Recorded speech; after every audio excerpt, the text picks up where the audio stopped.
Anyone ever tell you you're incredibly annoying?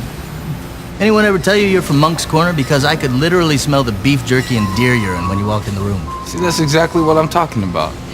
Let me guess. I should be a little more positive. What's up, bro? You want to go grab some taquitos after racquetball today? No? Okay. FYI, for your information and what have you, a positive attitude has never solved one problem. But it can make a lot of people hate you. I mean, no one can stand those people with their lemonade for life perspectives. Like that girl you work with, the one that always acts like she ate rainbows for breakfast and rode a unicorn to work. Yeah, she's a lot of fun to hang out with. There's a reason she has a picture of her cat for her home screen. All right, since you know everything, then what advice would you give to somebody who's struggling with negative thoughts? I would say, learn to laugh at your problems. Because everyone else is laughing at you, I mean. That's a terrible thing to say to someone. Hey, I don't make the rules. I just make the exceptions. Kind of like your haircut. But let's be honest, everything's so much funnier as long as it's not happening to you. Am I right? Have you ever gone on YouTube? Pull out your phone, look up, guy on a Segway gets hit by a falcon. I mean, look it up. It'll be the first thing pops up. Wow. I'm really regretting we set up these interviews. Are you kidding me? I'm at the top of a very short list of good things that have ever happened to you. Anywho. Taquitos! You see what I did there? I brought it back around, because that's how I work. Right? I'm good. Feeling good about that.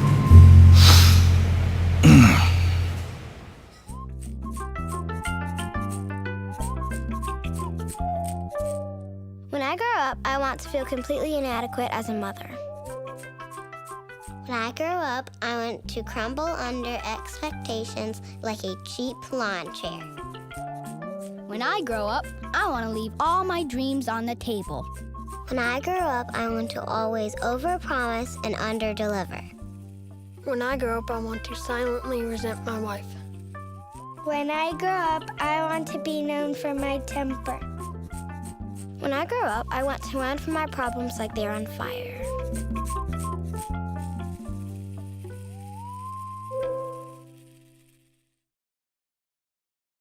We're going to learn how to overpower the lies of the enemy with the promises of God. That's what I mean by crash the chatterbox.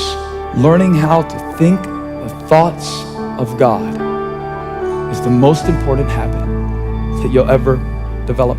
And it's also the most important battle you'll ever fight, because it's a war. I thought for so long that my problem was other people. I thought the reason I was negative was because of situations and circumstances. But then I learned, this is a connection number 2 for you. I learned that the enemy is in me. I don't care who you are, what background you come from, the biggest struggles you fight. You can spend your whole life trying to fix everything around you and never realize that the place you're being sabotaged from is from within yourself. But by the way, the devil is our enemy, but the battlefield is our mind. Quit blaming the devil for all the things you do wrong, Christian, and start transforming your mind in accordance with the will and the Word of God. Sometimes I feel like I'm drowning in internal dialogue that I can't control. Anybody ever feel that? Which brings us to our next connection, dialogue and destiny. But I think the worst thing about the chatter is the destiny that it stops you from discovering. Lies create limitation. And the limitations that you embrace will keep you from seeing the destiny you were created for. When lies are not confronted, callings are not fulfilled. And it doesn't just cost you, it costs everybody you're connected to. The dialogue I participate in determines the destiny that I experience.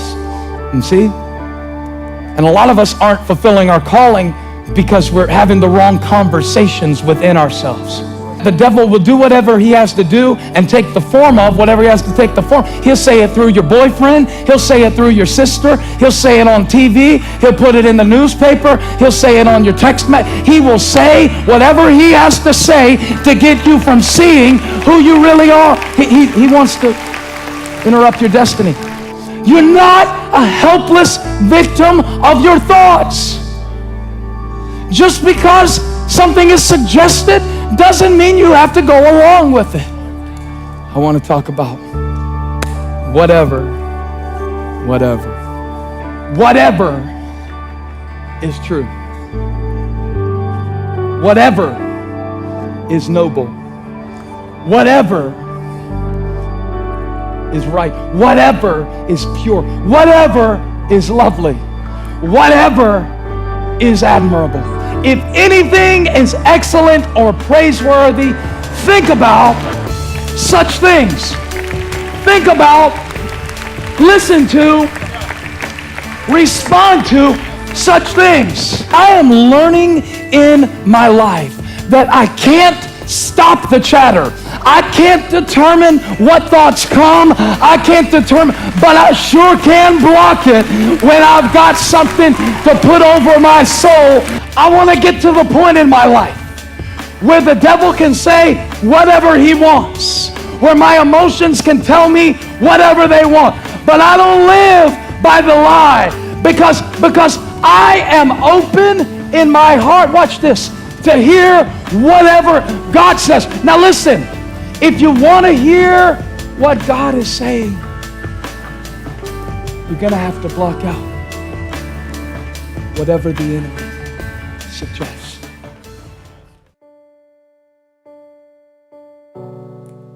Why do I look like this? People shouldn't see this ugly face. I should do people a favor and kill myself. I'll never amount to anything. Am I ever going to be good enough? I'm such a failure. I'm such a disappointment. How can anyone even love me? No one even cares. I might as well just be dead. You are nothing but an idiot. How can someone even love a guy like you? You will never amount to anything. You're so ugly. You're so fat. Loser. You're so dumb. Grow up. Seriously? Lame sauce. Oh my gosh. What the heck? Like, You suck. oh my gosh. You'll never amount to anything. Yeah. Why are you You'll be nothing like what your mom wants you to Oh be. my gosh. You'll never get to the place you want to be. Your dreams, you might as well crush them. You might as well just stop. Oh my gosh. Shut up. No. Be quiet. Know now that I am fearfully and wonderfully made in God's image. I matter, and I am the daughter of a king. No one said you had to be perfect to be perfectly loved. There's a reason I'm still breathing and I'm believing that he's the reason. I'm out.